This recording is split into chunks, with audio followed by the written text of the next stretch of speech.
네, 감사합니다. 오늘 하나님께서 우리에게 주시는 말씀은 신약성경 누가복음 23장 26절에서 31절의 말씀입니다. 신약성경 누가복음 23장 26절에서 31절의 말씀인데요. 제가 하나님의 말씀을 봉독해 드립니다. 그들이 예수를 끌고 갈 때에 시몬이라는 구레네 사람이 시골에서 오는 것을 붙들어 그에게 십자가를 지워 예수를 따르게 하더라. 또 백성과 및 그를 위하여 가슴을 치며 슬피 우는 여자의 큰 무리가 따라오는지라. 예수께서 돌이켜 그들을 향하여 이르시되 예루살렘의 딸들아 나를 위하여 울지 말고 너희와 너희 자녀를 위하여 울라. 보라, 날이 이르면 사람이 말하기를 잉태하지 못하는 이와 해산하지 못한 배와 먹이지 못한 젖이 복이 있다 하리라. 그때에 사람이 산들을 대하여 우리 위에 무너지라 하며 작은 산들을 대하여 우리를 덮으라 하리라. 푸른 나무에도 이같이 하거든 마른 나무에는 어떻게 되리요 하시니라. 아멘. 오늘은 고난주간 특별 저녁기도의 두 번째 날인데요. 오늘은 높은 뜻 씨앗이 되어 교회 담임 목사님이신 이원성 목사님께서 예수를 따르게 하더라, 예수를 따르게 하더라 라는 제목으로 말씀 전하여 주실 때 큰 은혜 받으시면 좋겠습니다.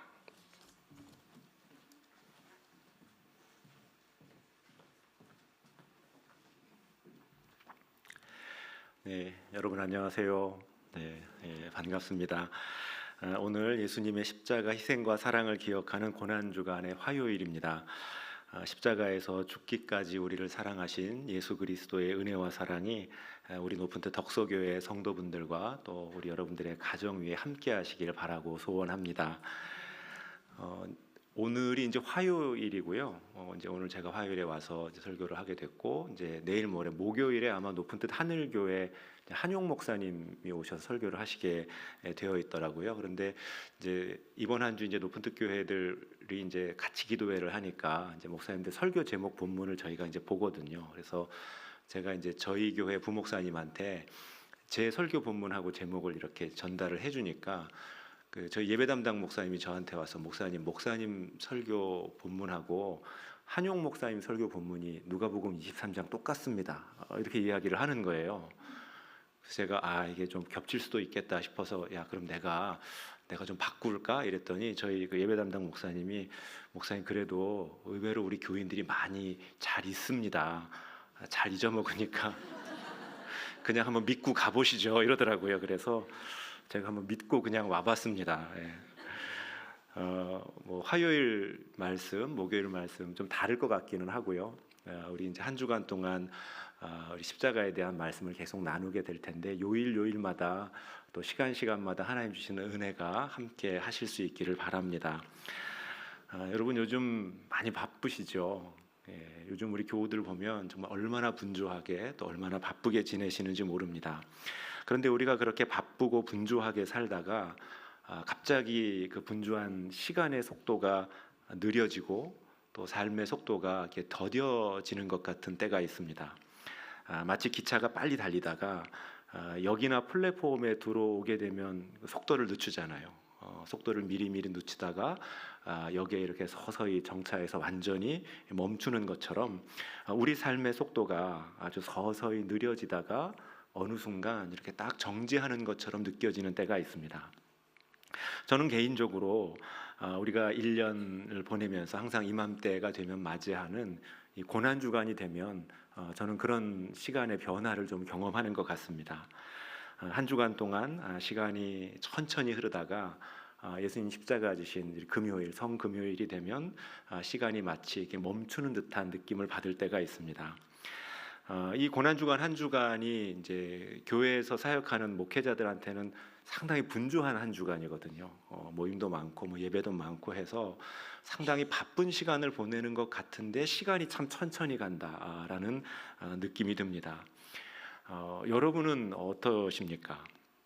그런데 만약에 우리가 이 고난주간에 정말 시간이 좀 더디 가는 것 같다, 시간이 좀 천천히 가는 것 같다, 시간이 멈추는 것 같다라는 느낌을 받는다면 이는 예수 그리스도의 십자가 사건이 우리 신앙과 삶에 출발점이자 또 도착점이 된다라는 의미이기도 합니다. 여러분, 모두가 움직일 때는요, 아무도 움직이지 않는 것처럼 보입니다.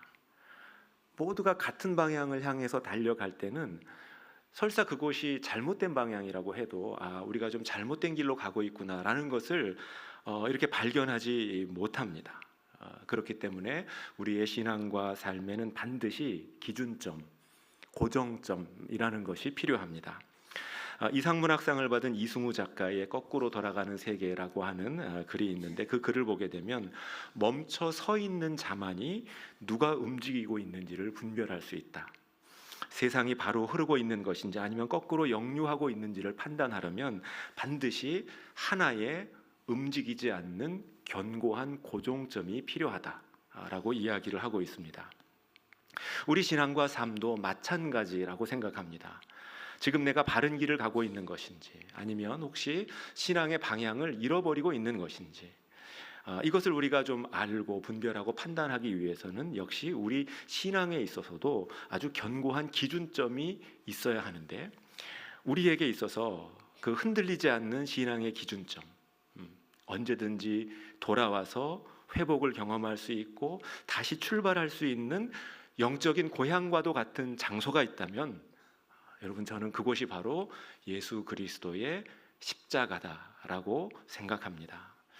아마 우리 많은 그리스도인들에게 있어서 그러한 장소가 되어주는 것이 저는 주님의 십자가라고 생각을 합니다. 고린도전서 1장을 보게 되면 사도 바울이 다음과 같이 말합니다. 유대인은 표적을 구하고 헬라인은 지혜를 찾으나 우리는 십자가에 못 박힌 그리스도를 전하니 유대인에게는 거리끼는 것이요 이방인에게는 미련한 것이로되 오직 부르심을 받은 자들에게는 유대인이나 헬라인이나 그리스도는 하나님의 능력이요 하나님의 지혜가 된다라고 이야기를 하죠. 그러니까 바울은 이렇게 이야기를 하고 있는 겁니다. 우리 신앙의 기준점은 어떤 능력이나 체험이 아니라, 어떤 남다른 지혜나 가르침이 아니라 예수 그리스도께서 십자가에서 보여주신 희생과 사랑이 바로 우리 신앙의 출발점이면서 도착점인 것입니다 라고 이야기를 하는 것이죠.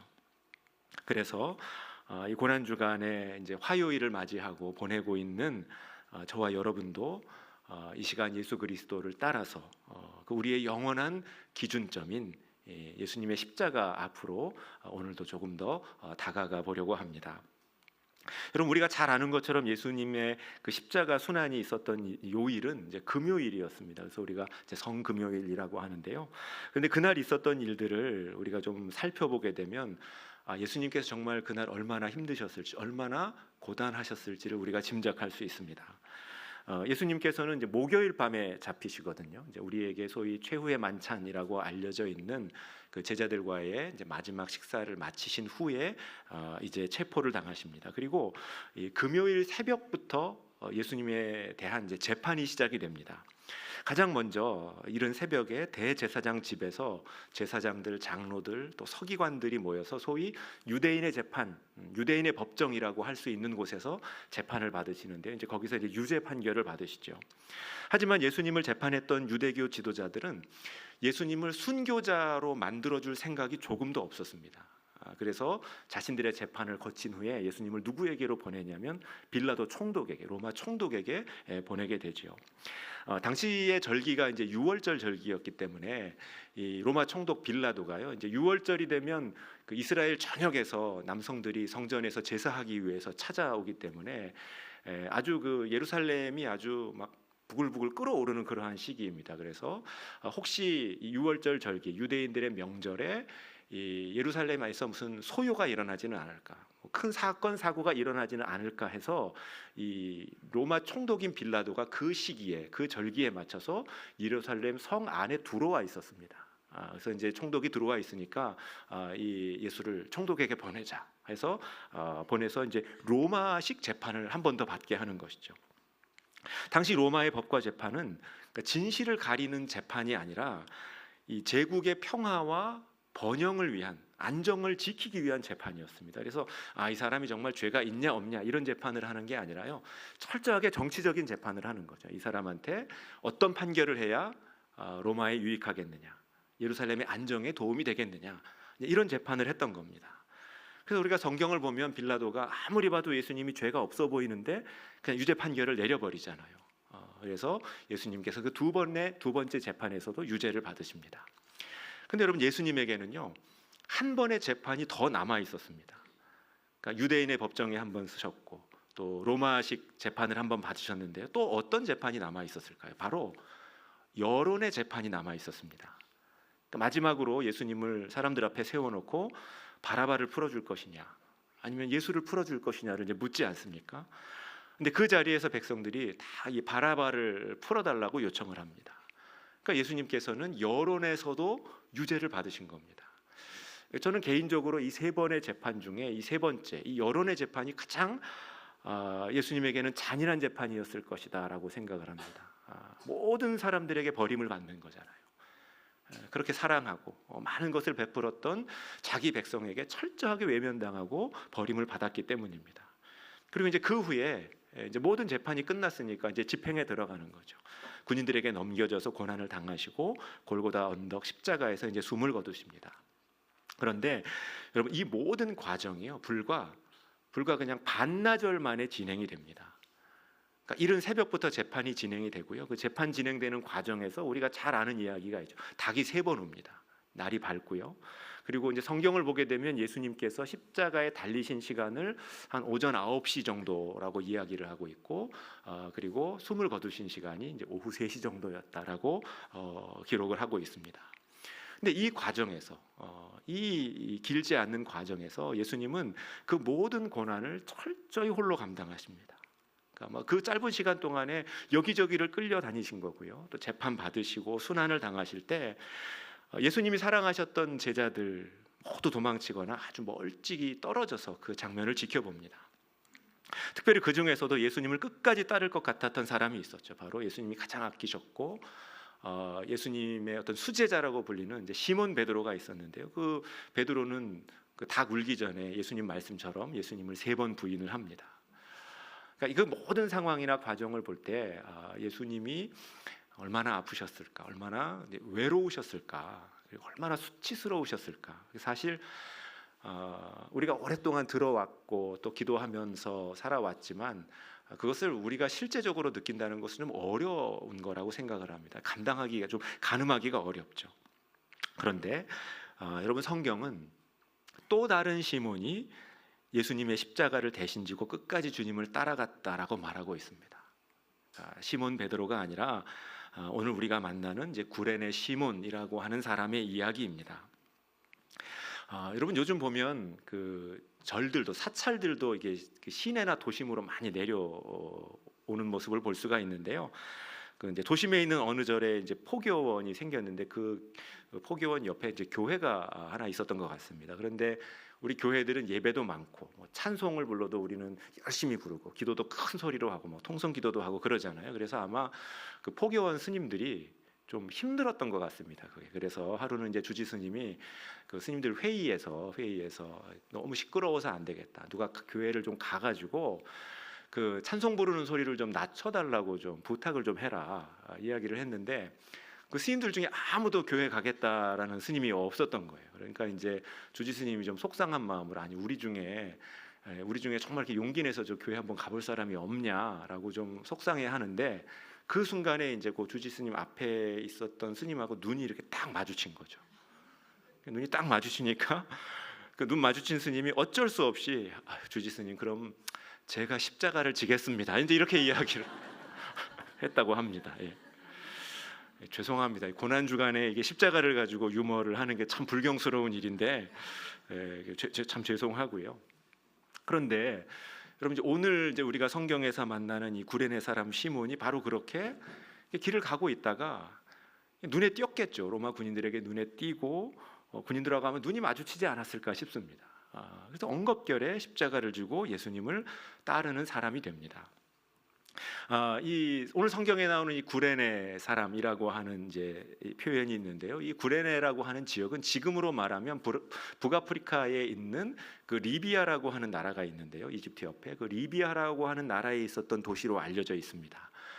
그곳은 디아스포라 유대인, 그러니까 이거 유대인들이 많이 살고 있었던 지역으로 이렇게 알려져 있습니다. 그러니까 이스라엘의 지형을 보게 되면 그 이스라엘의 위치가요, 그러니까 이제 유럽하고 아프리카를 딱 연결해 주는 그 길목에 딱 자리를 잡고 있거든요. 그런데 역사적으로 이스라엘을 침공했던 군대들, 외적들은 대부분 북쪽에서 내려옵니다. 그럼 이제 북쪽에서 침략을 받으면 이스라엘 사람들이 피난을 가야 되잖아요. 그럼 남쪽으로 피난을 가면 바로 아프리카 북부 지역을 만나는 거예요. 그래서 역사적으로 보게 되면 이집트 지역도 그렇고 리비아 지역도 그렇고 우리 기독교와 관련된 유적들이 많이 있는 지역들입니다. 그래서 아주 오래전부터 소위 이제 유대인 공동체들, 디아스포라 공동체들이 많이 살고 있었던 지역이라고 하는데요. 그렇기 때문에 이 신약 성경에 나오는 구레네 사람이라고 하는 표현 안에는 당연히 이 사람 구레네 출신이다라고 하는 뜻도 있고요. 그리고 유대인으로서 타향살이를 했던 사람이다라고 하는 의미도 가지고 있습니다. 근데 이 구레네 시몬이 6월절 시기에 맞춰서 예루살렘을 방문하지 않았습니까? 그 의미는 그가 명절에, 그러니까 유대인들의 절기에 예루살렘을 찾아온, 성전을 찾아온 신앙인이었다, 순례객이었다라는 것을 우리가 짐작하게 해줍니다. 구약 성경 시편 137편을 보면 바벨론 포로로 끌려갔던 이스라엘 백성들이 예루살렘 성전을 얼마나 그리워하면서 살았는지를 우리가 좀 엿볼 수 있습니다. 그들의 심정을 느낄 수가 있는데요. 시편 137편의 말씀입니다. 우리가 바벨론의 여러 강변 거기에 앉아서 시온을 기억하며 울었도다. 내가 예루살렘을 기억하지 않거나 내가 가장 즐거워하는 것보다 더 즐거워하지 아니할진대, 만약 내가 정말 예루살렘보다 더 사랑하는 그러한 것이 있으면 내 혀가 내 입천정에 붙을지로다. 좀 독특한 표현이죠, 여러분. 그러니까 우리식으로 말하면 내가 정말 성전을 그리워하는 것보다 더 그리워하는 게 있다면, 내가 우리 하나님보다 더 사랑하는 대상이 있다면 내가 이 열 손가락에 장을 지지겠다 하는 이제 그런 표현 정도라고 생각할 수 있습니다. 여러분, 유대인들에게 있어서 흔들리지 않는 영적인 고정점, 그 기준점이 있었다면 그것은 바로 예루살렘 성전이었을 겁니다. 그래서 우리가 구약 성경 보면 다니엘도 그 바벨론 포로 생활을 할 때 그 기도를 거르지 않잖아요. 근데 기도할 때 어디를 바라보면서 기도합니까? 예루살렘 성전 방향을 바라보면서 성전을 그리워하면서 이제 기도를 하죠. 아마 고국을 떠나서 타향살이를 했던 이 구레네 시몬도 마찬가지였을 겁니다. 그런 사람이 고대하던 예루살렘을 방문합니다. 당연히 성전에서 하나님께 예배하기 위해서 찾아왔습니다. 그런데 그날따라 하필 그 어떤 행렬을 만나게 되었느냐? 예수님이 십자가를 지시고 지나가는 행렬을 마주치게 되면서 군인들과 이렇게 눈까지 마주치게 된 거죠. 그러면서 이제 십자가를 대신 지게 됩니다. 여러분, 구레네 시몬은 절대로 원해서 십자가를 진 사람이 아니었습니다. 예수님 사랑하는 마음으로 십자가를 졌던 사람도 아니고요. 그냥 군인들 때문에 억지로 지게 된 것이죠. 그렇다면 그 길에서 그렇게 억지로 십자가 지면서 예수님 따라가면서 도대체 무슨 생각을 했을까요, 그 사람이? 역시 군대 생활하고 교회 생활은 이게 사람 눈에 띄면은 안 돼. 그러니까 목사님하고 눈 마주치면 안 돼. 뭐 이런 생각하면서 걸어갔겠습니까? 정말 내가 오늘 진짜 정말 운이 안 좋다. 뭐 이런 생각을 했을까요? 또 예수님은요. 예수님은 어떠셨을까요? 억지로 자기를 대신해서 십자가를 지면서 따라오는 사람을 보시고 어떤 마음이셨을까? 성경에는 두 사람의 대화가 등장하지는 않습니다. 하지만 예수님이 그에게 혹시 어떤 말을 해주시지는 않았을까라는 생각을 해보게 됩니다. 복음서를 보게 되면 예수님께서 우리에게 이렇게 말씀하십니다.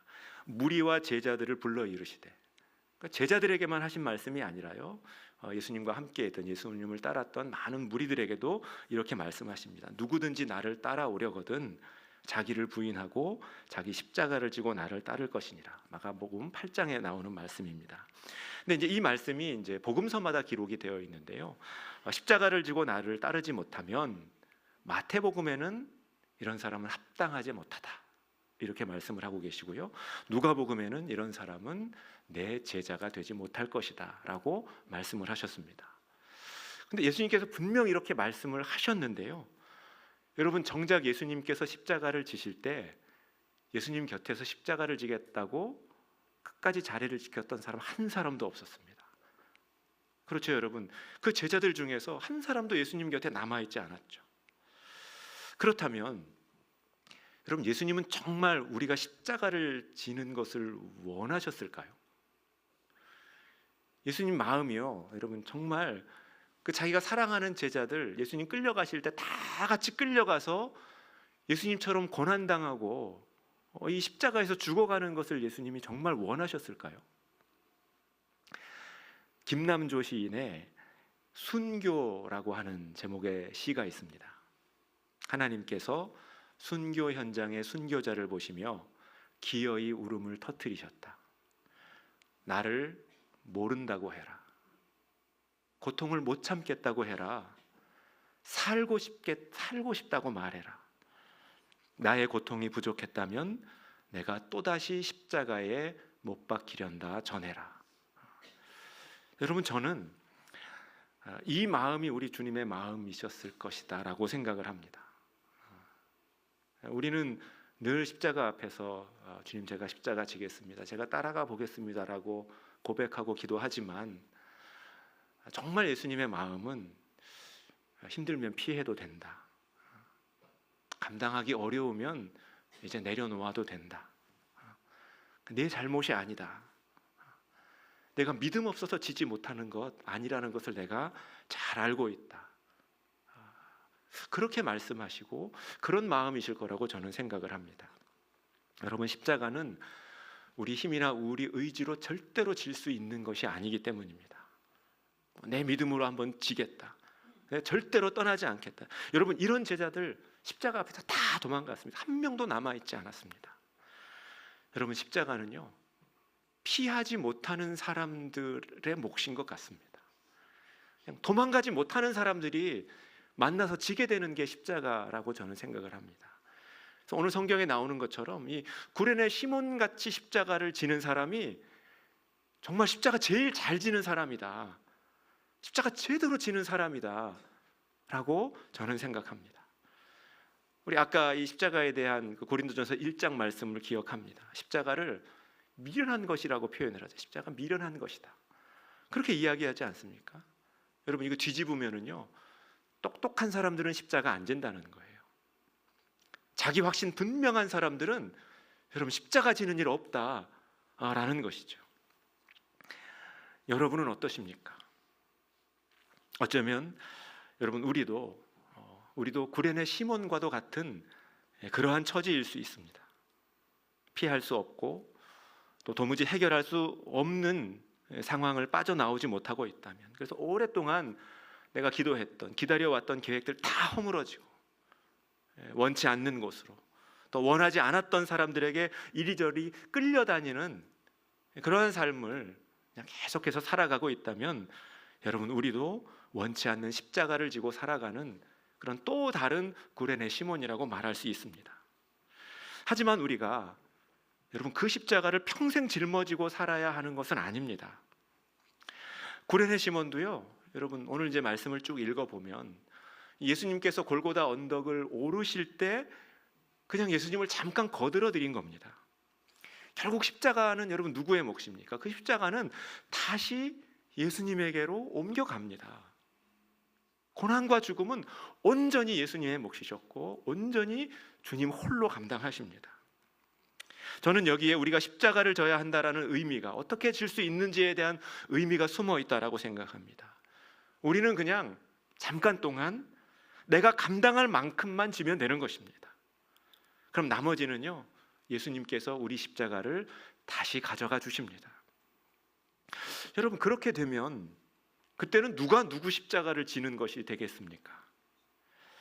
어떻게든 주님의 십자가를 지는 사람, 그러니까 피하지 못해서 지는 사람, 여러분 오히려 주님께서 그 사람의 십자가를 가져가 주십니다. 수고하고 무거운 짐진 자들아 다 내게로 오라, 내가 너희를 쉬게 하리라. 너희 나와 함께 멍에를 지는 사람들이다 라고 하는 그 말씀이 그렇게 주님의 십자가를 함께 지는 사람들에게 이루어질 줄로 믿습니다. 이처럼 십자가는 분명 피하고 싶은 고난인 동시에 위로와 은총이 되기도 합니다. 이 구레네 시몬도요 분명 원하지 않는 상황에서 원하지 않는 십자가를 지게 되었습니다. 하지만 그로 인해서 이 시몬이라고 하는 사람은요 예수님을 가장 가까이에서 지켜보는 사람이 되고요, 또 예수님을 가장 가까이에서 뒤따라가는 사람이 됩니다. 그 주님의 숨결, 주님의 표정, 또 그분의 말씀을 가장 가까이에서 듣는 그런 사람이 되죠. 그리고 그는 이제 눈에 보이는 성전이 아니라, 그 사람은 분명히 처음에 예루살렘에 올라올 때는 눈에 보이는 성전, 건물로서의 성전을 이렇게 그리워하면서 찾아왔을 텐데, 이제부터는 언제나 어디서나 가까이 모실 수 있는 그 살아있는 성전을 만난 사람이 됩니다. 그러니까 그 마음에 있었던 가장 간절한 소원을, 그 소원이 이루어지는 것을 경험하는 사람이 되는 것이죠. 그리고 무엇보다 그 사람은 예수님과 함께 걸어가는 사람이 됩니다. 개인적으로 오늘 말씀 이제 준비하고 기도하면서 우리가 아까도 이제 그런 이야기를 좀 했잖아요. 이 예수님과 구레네 시몬 사이에 성경에는 대화가 등장을 하지 않지만, 자기 십자가를 대신 지고 따라온 사람에게 예수님 분명히 어떤 말씀을 해주실 것 같은 거예요. 어떤 말씀을 한 말씀은 들려주셨을 텐데 그 말씀이 무엇이었을까? 개인적으로 참 궁금했는데요. 이건 뭐 성경에 나오는 이야기도 아니고 뭐 확인할 수도 없지만 그냥 예수님께서 이런 말씀 들려주시지 않았을까 하는 그러한 마음이 있습니다. 어떤 말씀이냐면, 보아라, 너와 내가 같은 길을 걷고 있지 않느냐. 결국은 너와 내가 같이 길을 가고 있지 않느냐. 여러분, 예수님과 같은 십자가를 지고 같은 곳을 향해서 함께 길을 걸어가는 사람이 된다는 것, 십자가를 지는 사람이 누릴 수 있는 가장 큰 위로고 은혜라고 저는 생각합니다. 그렇게 내가 지금 당하고 있는 일을 이 일 나 혼자 겪는 게 아니구나, 주님께서도 다 겪으신 일이구나, 그리고 내가 끌려다니는 것처럼 우리 주님도 이리저리 끌려다니는 삶을 사셨구나라는 것을 깨닫게 될 때, 여러분, 그 순간에 비로소 우리의 짐이 가벼워지는 것이고요, 내가 짊어진 십자가는 나와 예수님을 이어주는, 나와 예수님을 이 뗄래야 뗄 수가 없는 그냥 한 덩어리로 만들어주는 연결점이 되어주는 것입니다. 여러분 어떻습니까? 구레네 시몬처럼 우리도 우리 앞에 어떤 피할 수 없는 십자가가 다가온다면 내가 조금이라도 좀 감당해 볼 수 있겠다라고 하는 그런 마음, 그런 용기 좀 생기시는 것 같지 않습니까? 그렇다면 여러분, 과연 오늘을 살아가는 우리가 정말 십자가를 진다라고 하는 것은 이게 어떤 모습일까, 어떤 삶일까에 대해서 좀 나누고 설교를 마무리하려고 합니다. 신약성경 빌립보서 2장을 보게 되면 예수님의 성육신을 다음과 같이 전하고 있습니다. 우리가 이 신앙생활하면서 참 많이 듣고 또 많이 말씀을 들어왔던 그러한 말씀입니다. 빌립보서 2장 6절부터 8절 말씀인데요, 그는 근본 하나님의 본체시나 하나님과 동등됨을 취할 것으로 여기지 아니하시고 오히려 자기를 비워 종의 형체를 가지사 사람들과 되셨고 사람의 모양으로 나타나사 자기를 낮추시고 죽기까지 복종하셨으니 곧 십자가에 죽으심이라 라는 말씀, 우리가 잘 기억하고 있는 말씀입니다. 미국의 목회자 리치 빌로다스라고 하는 목사님이 쓰신 예수님께 뿌리 내리는 삶이라고 하는 책이 있는데요, 그 책을 보게 되면 그 저자가 우리가 이 예수님의 성육신을 닮아가고 실천할 수 있는 이제 구체적인 삶의 지침을 이렇게 세 가지를 이야기를 해주고 있는데요, 그 내용이 너무 간결하고 좋아서 제가 여러분들에게도 이제 소개해드리고 마치려고 합니다. 그분이 말하는 우리도 성육신의 삶을 살 수 있는 어떤 구체적인 방법들, 표현을 좀 다르게 하자면 우리도 우리 십자가를 질 수 있는 세 가지 방법을 그분은 이렇게 이야기를 합니다. 떠나라, 첫 번째 떠나라, 들어가라, 허용하라입니다. 여러분 어렵지 않으시죠? 첫 번째가 떠나라, 두 번째가 들어가라, 세 번째가 허용하라입니다. 여기서 떠나라는 수고한 당신 떠나라, 이런 떠나라가 아니고요, 당신에게 익숙한 자리와 상황에서 한번 내려와 봐라 라고 하는 의미입니다. 당신이 아주 소중하게 지켜온 원칙들, 당신이 만들어 놓은 테두리와 경계 밖으로 한번 나와봐야 한다라고 하는 그러한 의미입니다.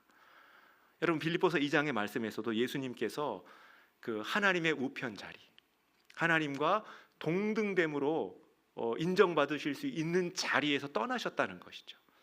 그것이 성육신의 첫 번째 단계, 십자가를 지기 위한 첫 걸음이었다는 겁니다. 그리고 두 번째는 들어가라입니다. 여기서 들어가라는요, 다른 사람의 세계로 들어가라입니다. 예수님께서 인간의 몸을 입으신 것처럼, 종의 형체를 가지신 것처럼 우리도 자신을 낮추고, 여러분, 이 어떤 존재가 다른 무언가로 들어가려면은요, 여러분, 작은 게 큰 것 안으로 들어갈 수 있는 거잖아요. 그러니까 여러분, 우리가 누군가의 세계로 들어가기 위해서는 내가 낮아져야 한다는 겁니다. 내가 그 사람보다 작아져야만 누군가의 삶이나 세계로 들어갈 수 있다는 것이죠. 근데 그 모범을 가장 잘 보여주신 분이 누구시냐? 바로 예수 그리스도시라는 것이죠. 첫 번째가 떠나라, 두 번째가 들어가라, 세 번째가 뭐였습니까? 세 번째, 벌써 잊으신 건 아니죠? 그러니까 이제 저희 부목사님이 한번 믿어보시죠 했던 것 같은데요. 세 번째가 이제 허용하라, 허락하라였습니다. 여기서는 뭘 허락하라는 것이었을까요? 여기서 허용하라는 의미는요, 다른 사람들이 당신에게 영향을 미칠 수 있도록 허용하라입니다. 다른 사람이 당신에게 영향을 끼칠 수 있도록 허락해 주어라, 허용해 주어라입니다. 여러분, 조금 의외의 표현일 수 있습니다.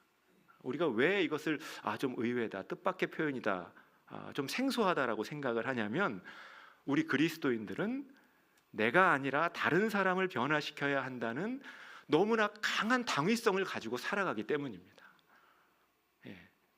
이게 좀 표현을 좀 거칠게 하면, 지는 안 변하면서 남을 변화시키려고 그렇게 우리는 애쓰면서 살아가잖아요.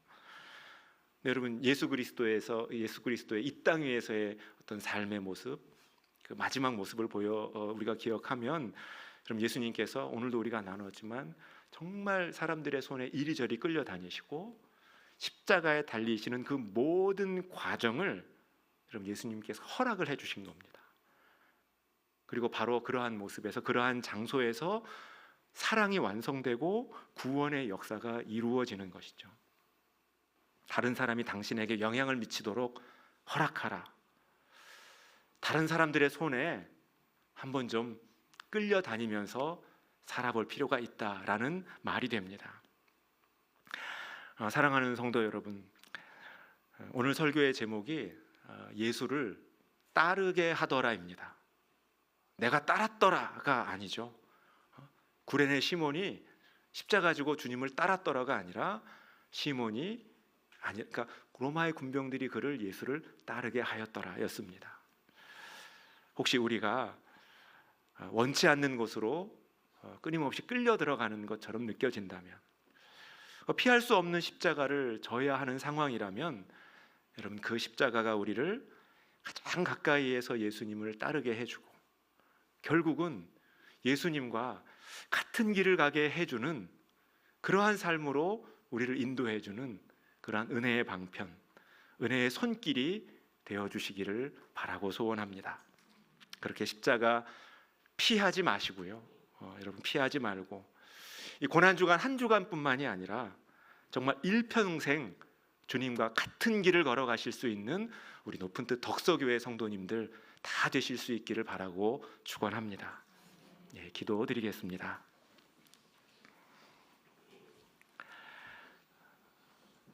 사랑의 주 하나님,